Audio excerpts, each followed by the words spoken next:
Will we get it fixed? Promise, we will. So a couple of announcements, and we're going to get started with our service. The first one is this: Angel Tree items are due today. Angel Tree items due today. Please see Pastor Angel with any questions. She's right here. Lift your hand at Pastor Angel for the new people. She's right here up front. Please see her today for that, which a lot of you guys have turned stuff in already. Thank you for partaking in that. Also, our men's and women's breakfast will be Saturday, December 20th. It's coming up Saturday at 9 a.m. Please bring a $10 gift, if you want to be a part of that. And also Christmas Eve service. Our Christmas Eve service will be at 8 p.m. on Christmas Eve.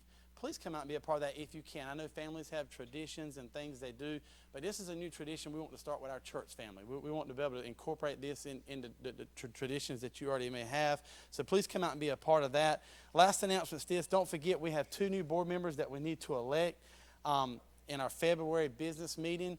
If you have any names, I've had some really good names already presented to me. I have a list.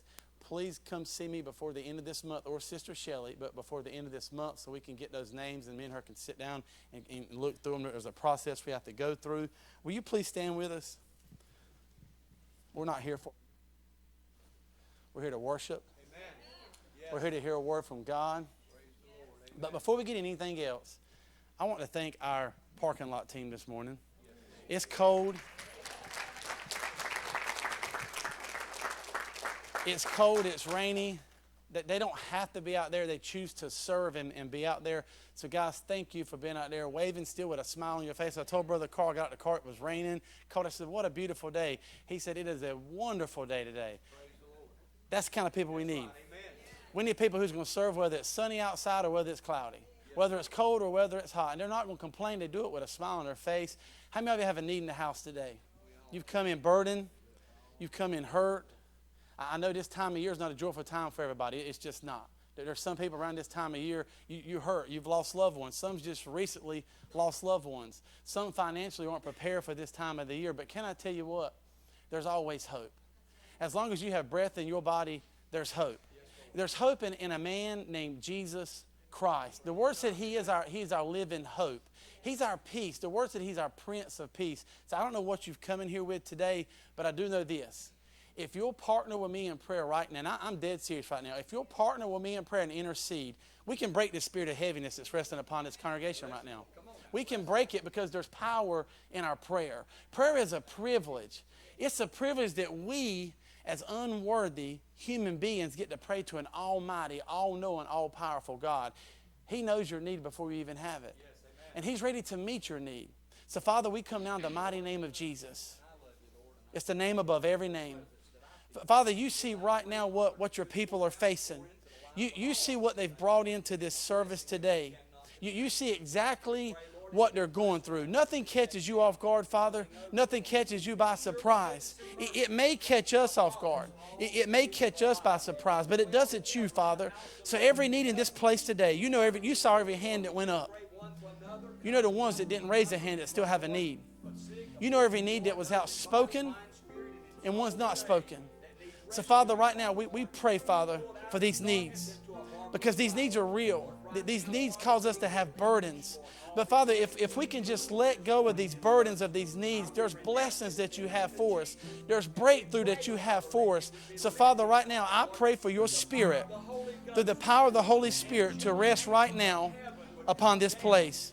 Father, to break the yoke and the bondage that people have brought in, to get rid of the heartache and the hurt, to bring peace and to bring comfort, to bring liberty, Father, because your presence does that. So right now, Father, that's my prayer throughout this service right now, that we glorify you, that we proclaim of your goodness, that we celebrate because of your grace and your mercy. Father, that we rejoice because you have brought salvation to an earth that needed salvation. So, Father, thank you. Thank you, Father, right now. We thank you for what you've done. We thank you for what you're doing right now that we don't even see. Father, we thank you for what you're going to do down the road. Father, some of us are stuck in today. Some of us are stuck in yesterday. Some of us are stuck in our current moment. There's uncertainty. There's fear. But I'm reminded of your word. Each time you sent an angel to show up on the scene, you told him, do not fear. Do not be afraid. And then you give them a word directly from heaven. So, Father, right now, it's my prayer that for those in this congregation who have fear, that you let them sense your presence and they don't have to fear. For those that have anxiety and stress, for whatever reason, you let them sense your presence, Father, right now. Rest upon them. Comfort them. Bring them peace. Bring them understanding. Bring them clarity. Give them direction. Father, we love you today. We honor you. And Father, right now as we transition into this time of worship, Father, it's my prayer that we worship you in spirit and we worship you in truth. That we worship you, Father, through the innermost part of our being. That we lift our hands, that we lift our voices, that we make a shout. Because, Father, you're worthy of all praise, of all glory, and all honor. And we ask all this in the mighty name of Jesus, the name that's above every other name, and the name that's from the one true and only living God. Let it be done, let it be so. Amen and amen. Shake some hands and hug some necks this morning.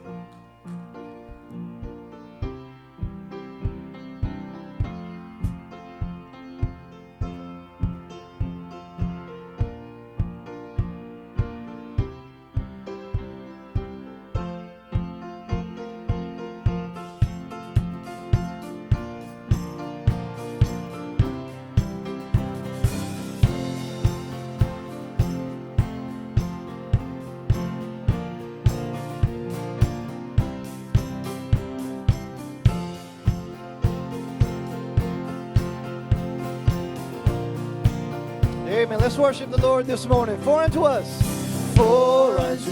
a child is born, a son is given, a son is given. For unto us a child is born, a son is given, a son is given. The Messiah, oh, to see him high lifted up. Oh, shining in the light of your glory. Pour out your power and love as we sing, holy, holy, holy. For unto us a child is born, a son is given, a son is given.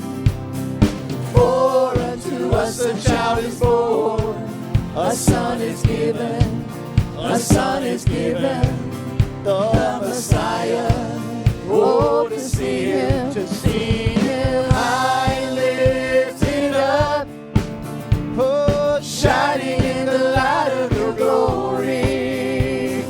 Pour out your power and love as we sing, holy, holy, holy. You are high lifted up, and you're shining in the light of your glory. So pour out your power and love as we sing, holy, holy, holy. Holy, holy, holy. Holy, holy, holy. Holy, holy, holy. Holy, holy, holy. For unto us a child is born, a son is given, a son is given. For unto us a child is born, a son is given, a son is given. The Messiah, oh, to see him high and lifted up. Oh, shining in the light of your glory. And pour out your power and love as we sing, holy, holy, holy. For unto us a child is born. We sing, holy, holy, holy. For unto us a child is born. We sing, holy, holy, holy.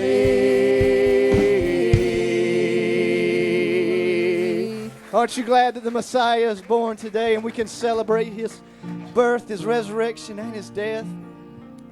Because we need Him every hour this morning. And as Pastor Chris said, no matter what you came in with, can we just lay it at the feet of Jesus today and open our hearts to what He can do in our lives today as we just worship Him with everything that we have. We give Him praise and we give Him honor today. Let's sing this together. Lord, I come.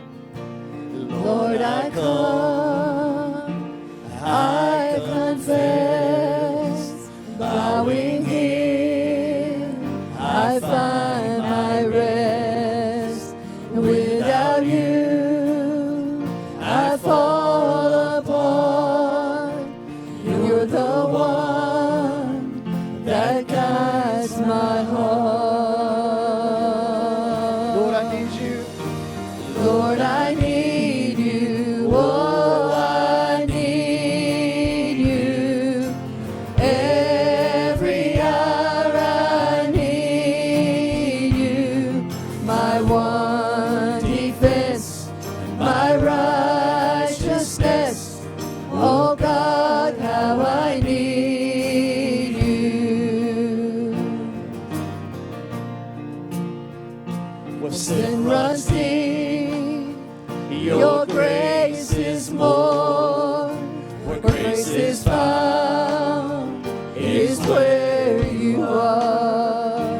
And where you are, Lord, I am free. Holiness is Christ in me. Oh, Lord, I need you. Oh, I need you. Every hour I need you. My one defense, my righteousness. Oh God, how I need you. So teach my song to rise to you. And when temptation comes my way, and when I cannot stand, I fall on you. Jesus, you're my hope and stay. Lord, I need you. Oh, I need you. Every hour I need you. My one defense, my righteousness. Oh God, how I need you. 'Cause you're my one defense, my righteousness. Oh God, how I need you. You're my one defense, my righteousness. Oh God, how I need you. How many need Him today in this house this morning today? We know that we need Him, but we know that He is fighting a battle for us. And He's already won that battle this morning on the cross of Calvary. So let's continue to give our worship to Him this morning, church. He is worthy. Sing this together. There's peace that outlasts darkness, hope that's in the blood. There's future grace that's mine today, that Jesus Christ has won. So I can face tomorrow. Yes, we can. For tomorrow's in your hands. And all I need you will provide, just like you always have. That's what kind of God He is. I'm fighting a battle you've already won. No matter what comes my way, I will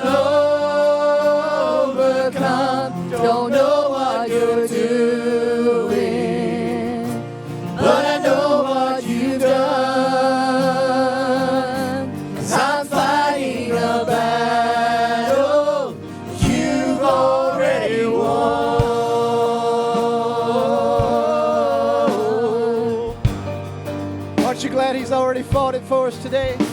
There's mercy in the waiting, and there's manna for today. And when it's gone, I know you're not. You are my hope and stay. So when the sea is raging, your spirit is my help.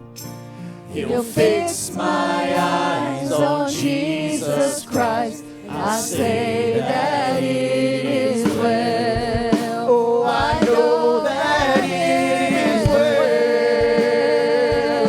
'Cause I'm fighting a battle that you've already won. No matter what comes my way, I will overcome. Don't know what you're doing, but I know what you've done. And I'm fighting a battle you've already won. 'Cause I know how the story ends. We will be with you again. You're my Savior, my defense. No more fear in life or death. Can we just sing it again? I know how the story ends. We will be with you again. You're my Savior. You're my Savior, my defense. No more fear. No more fear in life or death. Let's lift it up to Him today. And I know how the story ends. We will be with you again. You're my Savior, my defense. No more fear. No more fear in life or death. I know how the story ends. I'm fighting a battle you've already won. No matter what comes my way, I will overcome. Don't know what you're doing, but I know what you've done. I'm fighting a battle you've already won.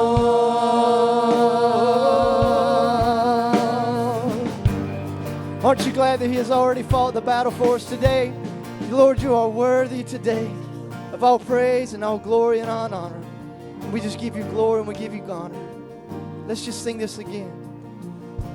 I'm fighting a battle that you've already won. So no matter what comes, no matter what comes my way, I will overcome. Don't know what you're doing, but I know what you've done. I'm fighting a battle you've already won. Just give Him a hand clap of praise this morning. He has already fought the battle for us this morning, and He is worthy today. We give you glory, we give you praise in your house today. You may be seated this morning.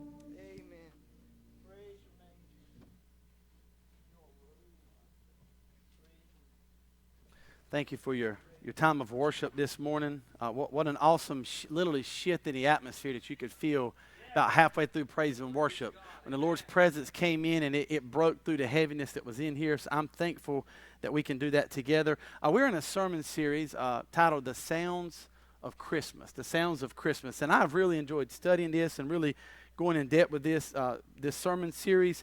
But I want to catch you up in case you're new to the church. You may have missed the first two sermons. I'm not going to stay on them long because I've got 4 points in my sermon today I want to get to. But the first one we talked about was the sound of silence. You remember I told you the sound of silence, how at the very end of Malachi, the very last chapter in the Old Testament, there was a promise given to the Israelites, but then there was a pause.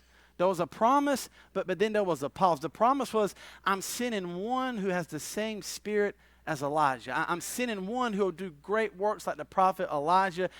I have to do this. If not, I will completely destroy you. And then there was a pause. You remember how long that pause was I told you? 400 years. For 400 years, can you imagine God not speaking?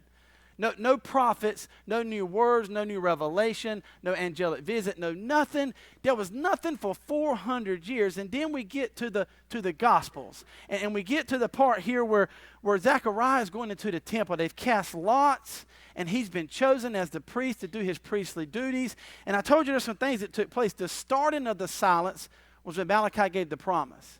But then the shattering of the silence was when the angel appeared, Gabriel appeared right in front of Zechariah while he was doing his, remember I told you, religious duties. He was going through the motion of religion, and the angel of the Lord appeared to him, and it completely shattered the silence. That's the first time God had spoken in 400 years was through an angel to a man named Zechariah. And he spoke to him. He interrupted what he was doing and had information. He said, look, I know you're busy in the temple about to do your priestly duties, but I have to tell you something. The Lord has heard your petition. He has heard your prayer, and you are going to have a son, and you're going to name him John. And he is going to have the spirit of Elijah on him. He's going to bring the hearts back to their children, of the fathers to the children, and children to their fathers. All that was prophesied in Malachi is now coming to pass through this angelic visit. But then I told you there was a struggle in the silence. You know, sometimes when we get into a silent period of life, there can be a struggle. The Lord will speak to us, and there's a choice we have to make. And based on that choice, then there's consequences that follow that choice. Zechariah made a choice to not accept what God, he had doubt. You're talking about me? I'm going to have a son. I'm old, and my wife is well advanced in age. We're both on up in age. How can this be? He doubted what God had for him, and because of that, the angel of the Lord said, you will be silent until this promise is fulfilled. In other words, God said, I'm going to put you on mute so you don't speak death into what I'm trying to birth life into. I'm going to shut your mouth long enough because God has got a promise that he wants to birth, but you're speaking death over something that God... We're bad for that as Christians today. God's given us a word. He's given us a promise, and yet we'll sit there and speak death over it. We'll try to put it... We'll try to bury something Christ is trying to resurrect in our life, but we'll want to put it back in the grave. That's what Zechariah was doing. How can it be? There was consequences. For 9 months, all you're going to do is listen. You ain't going to say a word. When the in-laws come over, you're going to sit there and listen. When your wife's nagging you, you're going to sit there and cut and do. But it done him some good. You know, we learn a lot when we listen. 2 ears, one mouth. When we do a lot of talking, we can't learn a lot. But when we sit and we actually listen to what people, we learn a lot. About what they like, about what they don't like, about what they're complaining about, what they're gossiping. We learn a lot when we just and listen. Quiet. But then, even through the struggle, there was a sobbing in the silence. When Zechariah finally said, you know what, I've had enough. They're sitting here arguing over what the baby's name is going to be. Let me silence it right now. He got a tablet and started writing. He said his name will be John. It's not going to be Zechariah Jr. It's not going to be named after his uncle or his great-grandpa. The Lord has given him a name, and his name will be John. And when he wrote a phrase, then his lips had praise.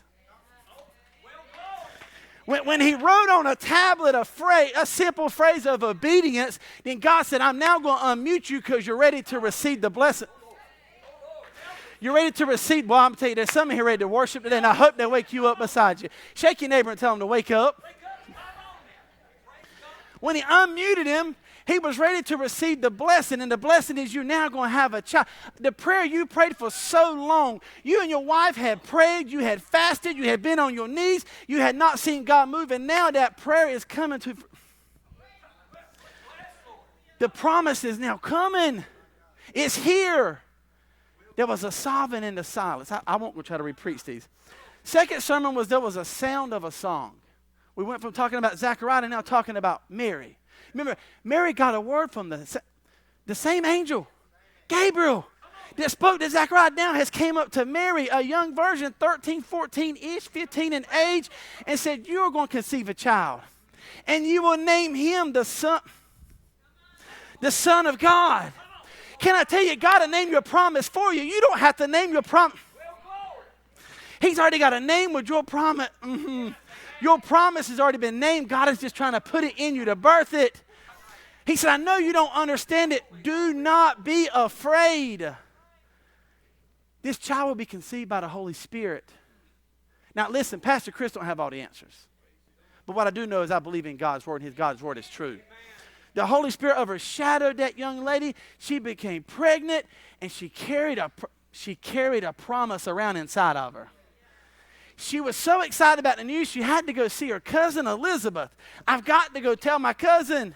When she got to her cousin's house, it said when Mary walked in the door, when she walked through the door of the home, the baby inside of Elizabeth leaped for joy. Why is that? Because when Mary walked in, she brought heaven with her into the house. Sometimes as Christians, you know, we can walk into a situation and we can change the environment. We walk into an environment where there may be death, and all of a sudden, why is there life in the room? Oh, I'm carrying a promise that God's put inside of me, and he's wanting me to spread the seed out here so you can have that same promise.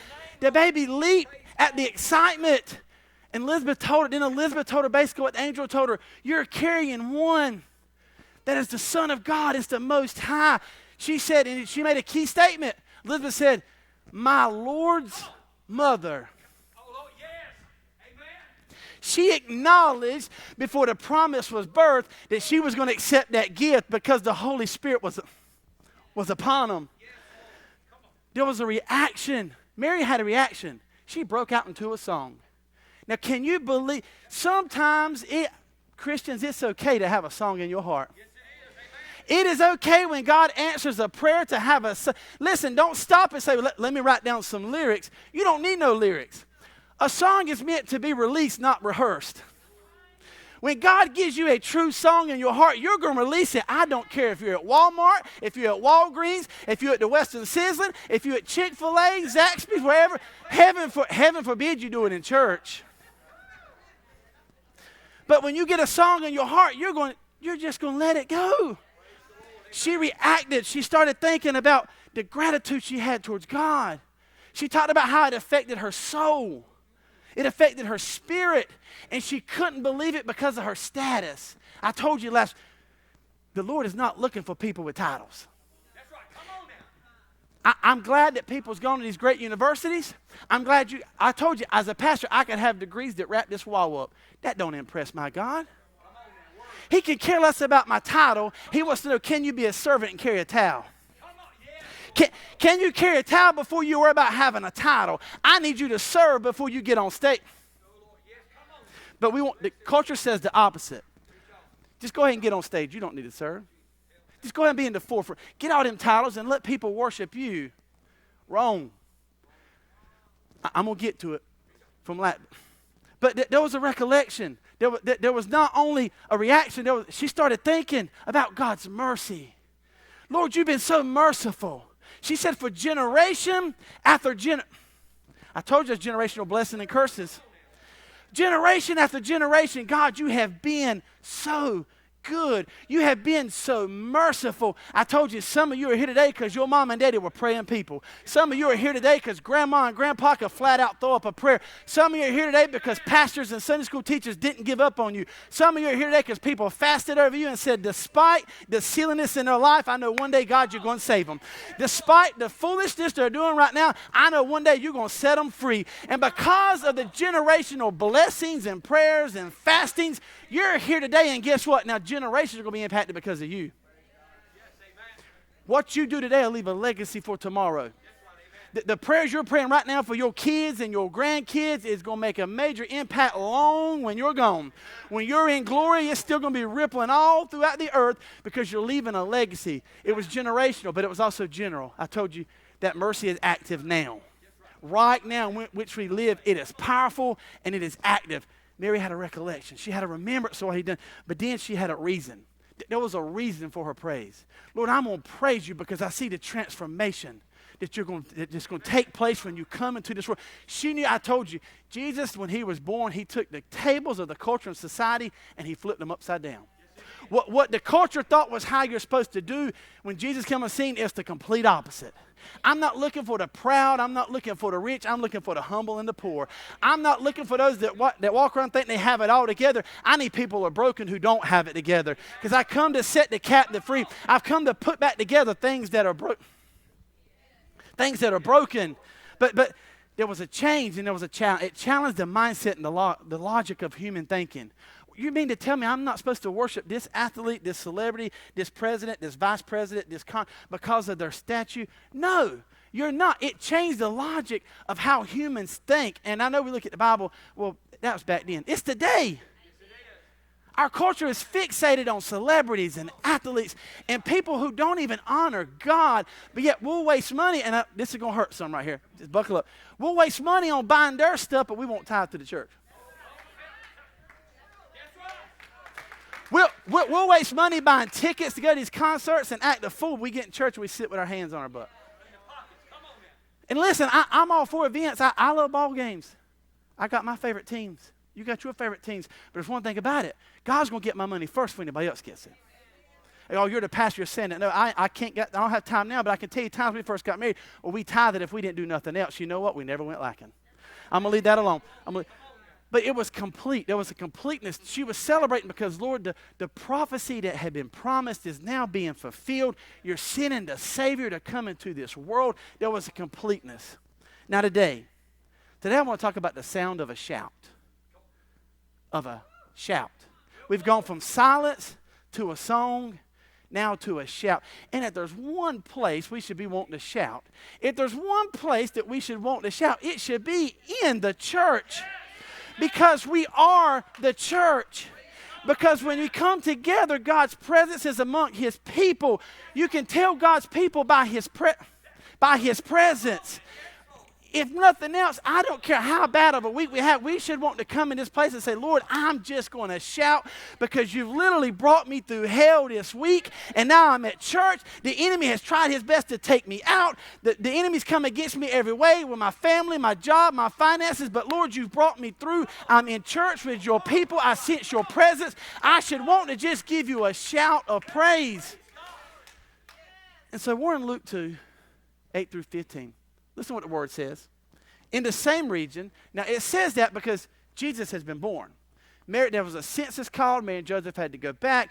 They went and she was birthed. The baby was birthed while they were there. And now it says in the same region, there were shepherds. Now that's important. I'm going to get to that. There were shepherds. Not kings, not queens. There were shepherds. Staying out in the fields, keeping watch over their flock by night. Boy, I sure wish shepherds would care about their flock today. And an angel of the Lord suddenly. We serve a God of suddenly. Oh, we serve a God of suddenly. We could be in a situation and then suddenly God appeared and stood before them, and the glory of the Lord flashed and shone around them, and they were terribly frightened. You would be too. Don't judge. You'd be too. But the angel said to them, here it is again, do not be afraid. Every time an angel said that, immediately after they give good news. Every single time. For behold, I'm bringing you good news of great joy, which is just for certain people. That ain't what it says. For all people. The gospel's for everybody. It's for all. Y'all ain't with me. For this day in the city of David, there's been born for you. This is personal. This is intimate.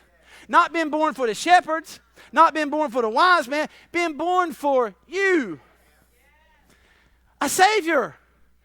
They start to name him so you'll know who he is. A Savior who is Christ, the Lord, the Messiah. And this will be it. Look, they went from naming to now saying, this is how you'll recognize. This is the names. This is how you'll know. There'll be a sign for you by which you'll recognize him. You will find the baby wrapped in swaddling clothes, lying in a manger.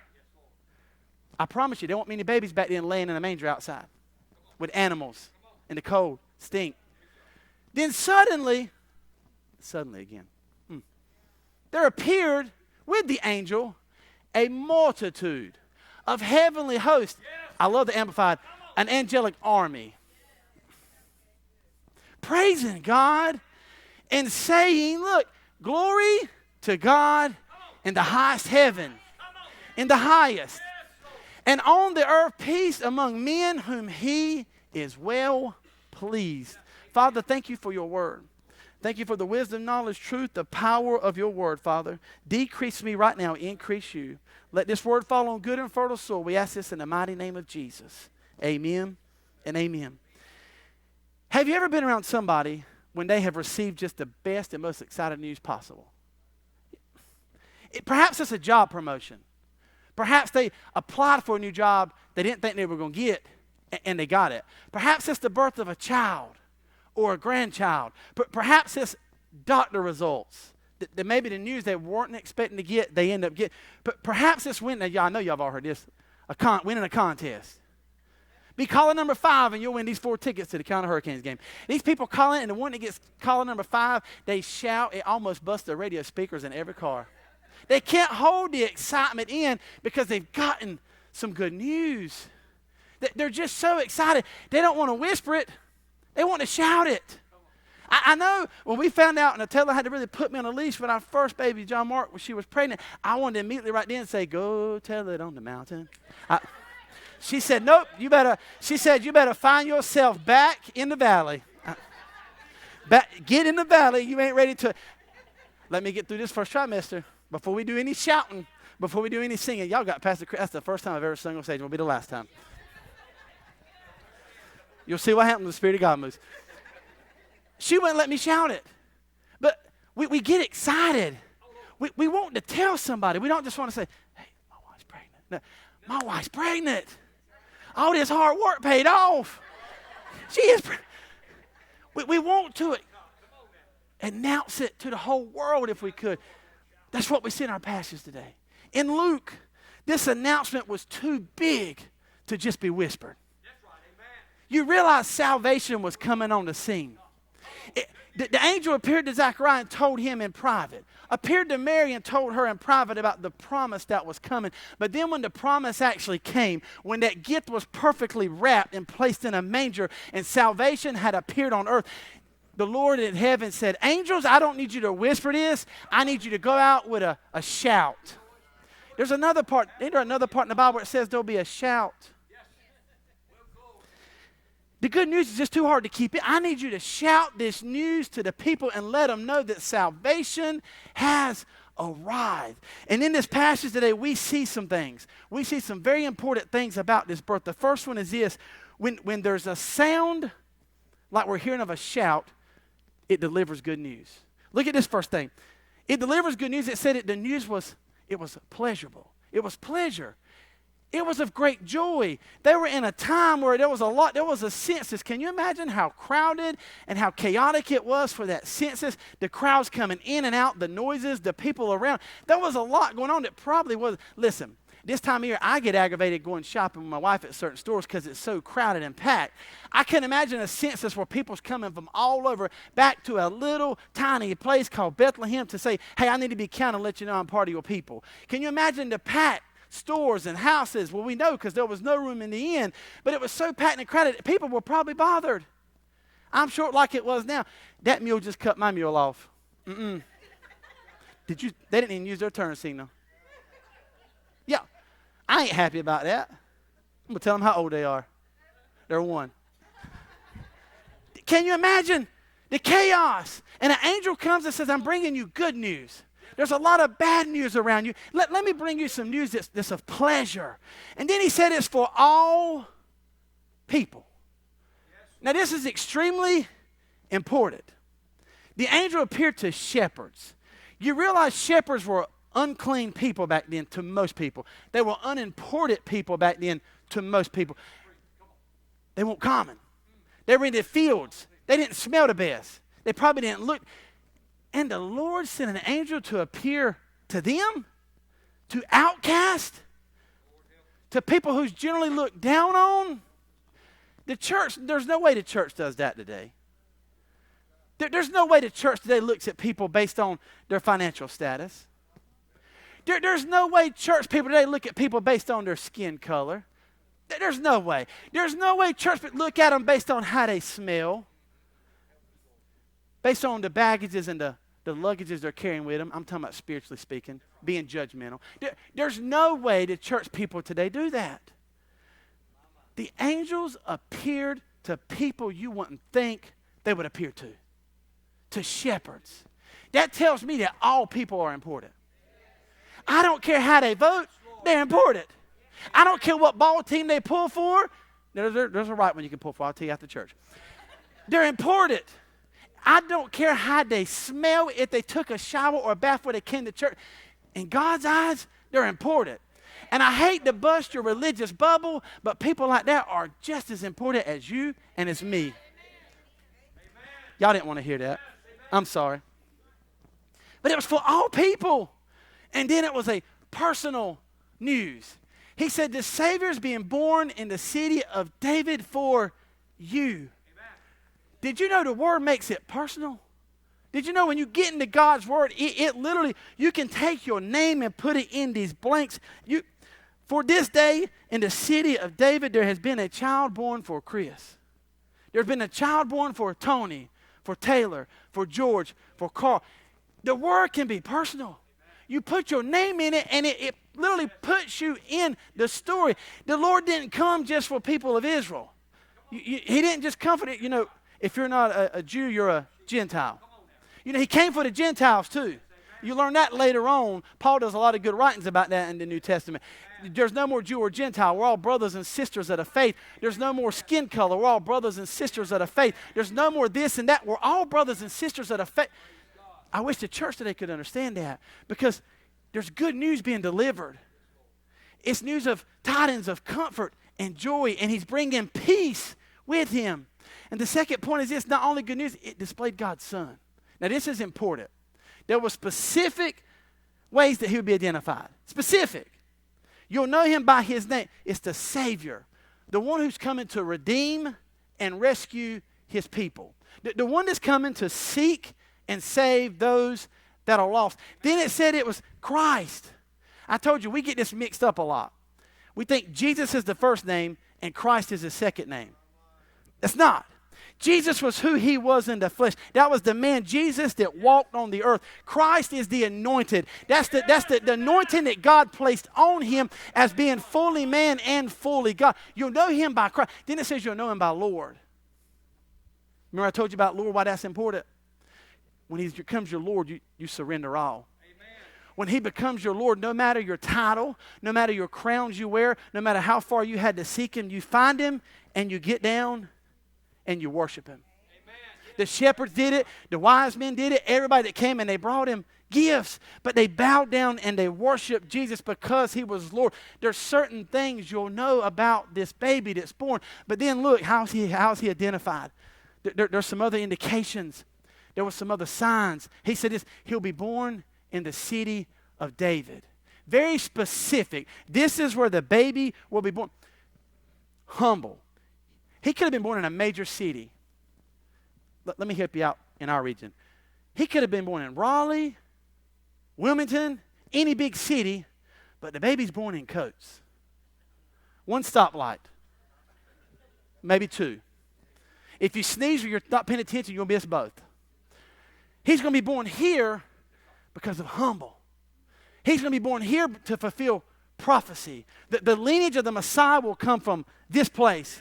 Why do you think the census was called? To get Mary and Joseph from where they were at to where God needed them to be. To where God needed them to be.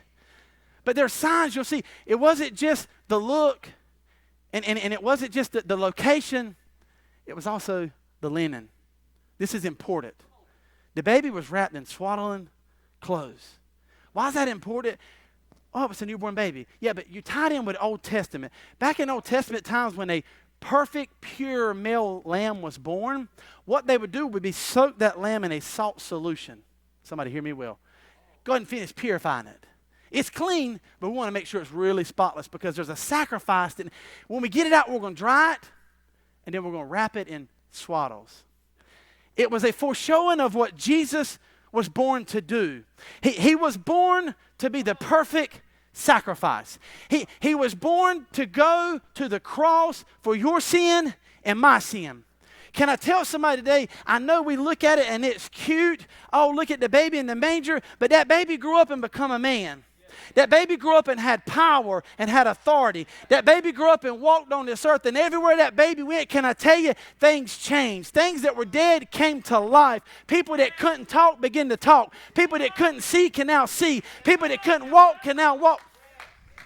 People that were demon-possessed were now set free because of the power of this man that was walking the earth. And then he went to a cross. He had to be beaten, battered, bloody, and bruised for you and for me once again to fulfill prophecy. He had to hang on an old rugged cross to fulfill prophecy. But can I tell you, he wasn't in the manger long, he wasn't on the cross long, and he wasn't in the tomb long because, see, I know this ain't Easter, but he is risen. We serve a risen Savior. He is, matter of fact, seated at the right hand of the Father. Seated means he's sitting in complete, total victory. He's not worried about your situation, so why should you? We just sang a song that said he's fighting your battle. You've gone and the battle's already been won. He's sitting there saying, my child, my son, my daughter, don't you realize the royalty that you have? I am your Father. You serve the King of Kings and the Lord of Lords. You know what that means to tell me? If Jesus is the King of Kings and Lord of Lords, it's lowercase k and l's. We are kings and lords in our domain. He's put authority on us. You realize that, right? He's put authority on us to lay hands on people and then be healed. He's put authority in us that we can walk into a situation where there's division and chaos and we can bring peace and we can bring unity. He's given us power and authority to where somebody can be laying in the hospital sick and you can say, take my hand in the name of Jesus, get up and walk. We are little kings and little, that's what that means. You ain't taught that a lot. Enemy don't want you to know the power you have. Pastor Chris wants you to know the power you have. Did you know you don't have to call your pastor or text your prayer team for prayer? The word says that you have the keys to the key. Keys represent power and authority. You can lay hands on the situation yourself and it can change. Now, it's great to let other intercessors know because if one sends 1,000, 2 or 3 send 10, 20, 30,000, the more prayers, the better. But what I'm saying is if Pastor Chris is on vacation somewhere out of state and I can't get to you, that's okay. You can still pray. You can say, you know what, I might not be the pastor, but I am this. I'm a child of God. And I can lay hands on this situation and by faith, it will change. There's ways you'll know him. The location, the look, the linens. This good news displayed who Jesus was. This wasn't an ordinary baby. This was a supernatural son that came straight from heaven. Stepped out of a perfect heaven into an imperfect world. Stepped out of a beautiful scenery into a mess of a manger. Can I help somebody today? Some of you feel like your life's in a mess right now. Can I tell you, if Jesus stepped into that mess of a manger, he'll step into your mess as well. Amen. Yes. And there's a miracle for your mess. You just by faith have to receive it. This is a perfect gift of salvation. Third point, it demonstrates heaven's praise. The appearance from one angel came and made the announcement, but then it said a multitude. This was the greatest, now nothing against ours. This was the greatest praise team you would ever see. This was the greatest sound you'll ever hear. It was an army of angels in unity saying, glory to God in the highest. They had an announcement to make. Salvation has come. Can I tell you, when salvation comes, one voice is not enough to celebrate it.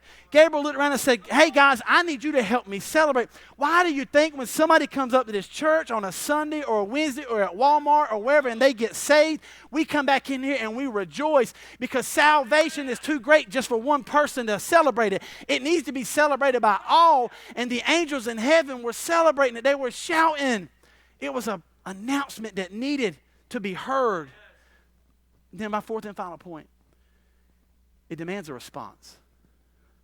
The sound of a shout demands a response. What are you going to do with what God's saying?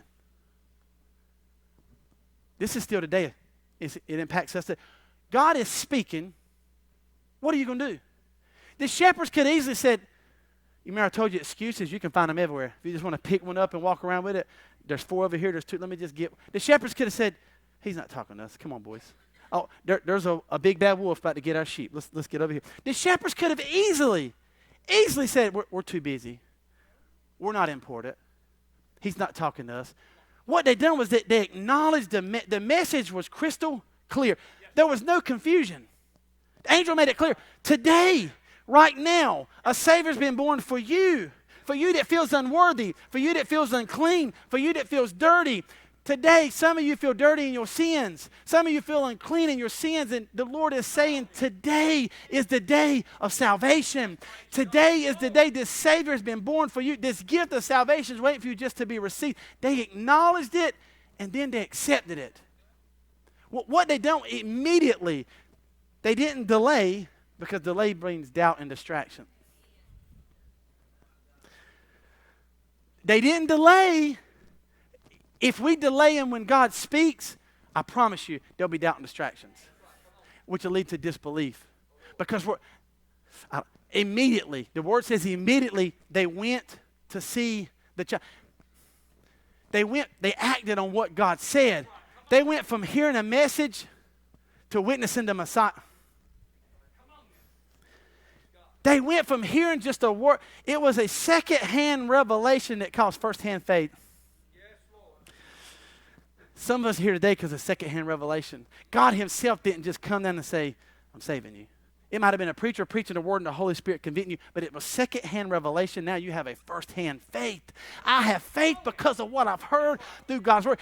And we acted on what was said. Can I tell you, you have to still act today. Yes, amen. Listen, some of you right now, I'm closing. Some of you right now are living in fear. You are. Fear for your family. Fear for your future. Fear for your finances. Fear for what tomorrow holds. But you're living in fear. Maybe it's fear because of a job situation. I don't know. God knows. But you're living in that state of fear. And the Lord is telling you today, do not be afraid. I'm bringing you good news. I'm bringing you great joy. I get you're a human being, and fear sometimes comes into our emotions. But when we let our faith arise, our faith will always overshadow and overcome our fears, because the one who is our problem solver is greater than our problems. The one who is seated on the throne is greater than any chaos in your life right now. And for some of you in this place, you've just lost your joy. You have. Life has literally sucked the joy out of you. And that's even as Christians. But can I help you? The Lord will refresh you. He will restore you. He will redeem you. Because the God we serve, the Word tells me that we can have a joy that's unspeakable and full of glory. We can have a joy that then brings a peace on earth, and it's a peace that surpasses all understanding. It's a peace that despite our problems, God, I'm going to trust you. That despite what people say, I'm going to trust you. Because God, your promise from your word is far greater than any problem anybody can present to me. So I'm going to choose to act on your word. Father, right now, in the mighty name of Jesus, I don't know where your people are at. But what I do know is this, that heaven is still shouting, that the Lord is still speaking. And Lord, if there's even one in this place, whether online, whether in person, under the sound of my voice, if there's one in this place that does not know you as their personal Lord and Savior, they've never received this free gift from heaven, this perfect gift. Father, let today be the day of salvation. Holy Spirit, you do a work that Pastor Chris or nobody else can do. You do a work. Search the innermost parts of your people, Father. Go down into the deep chambers of their heart. Any hard soul, Father, begin to plow it up. But begin to soften it, Father, so the seed can fall on good and fertile soil. Friend, if that's you today, if you're in this place and you have never accepted Jesus as your Lord and Savior, you've never accepted this gift, this wonderful gift, will you let Pastor Chris pray with you? I will personally pray with you. This is the greatest gift you will ever receive. It's an eternal gift. It's not temporary. It don't tarnish. It is forever, from everlasting to everlasting. If you're in this place today and you're in fear, why don't you come and lay it down? Come to this altar right now. Just lay it down at the altar. Lord, in my human nature, in myself, I don't see it. But I know you're in tomorrow. I'm stuck in today, but you're in tomorrow already working things out for my good and your glory. If that's you, if you have fear in your life of anything, come. Intercessors will pray. I'll pray. Come. If you've lost your joy, if you once had a joy that was unspeakable, full of glory, but now the joy is just gone, it feels like it's been drained, come back and be refreshed. Today's your day. Don't delay. We're not in the time crunch. We're on God's time. Thank you, Father. We bless your name in this place, Father. We bless your name over every person in congregation, every person online.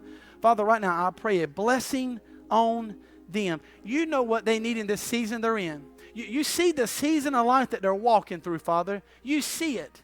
And you have met their need already. Father, just give them the peace and the comfort and the understanding to know that you'll never leave them nor forsake them. That your word says that you go before us to make our pathway straight. Thank you, Father. We love you. We honor you in this place. And Father, right now, let your face shine upon us. Grant us grace and mercy. Encamp angels around us even now, Father. Protect us until the next appointed time. And we ask all this in the mighty name of Jesus. Amen and amen. Thank you guys for being here. Will you stand and worship with us as we close out?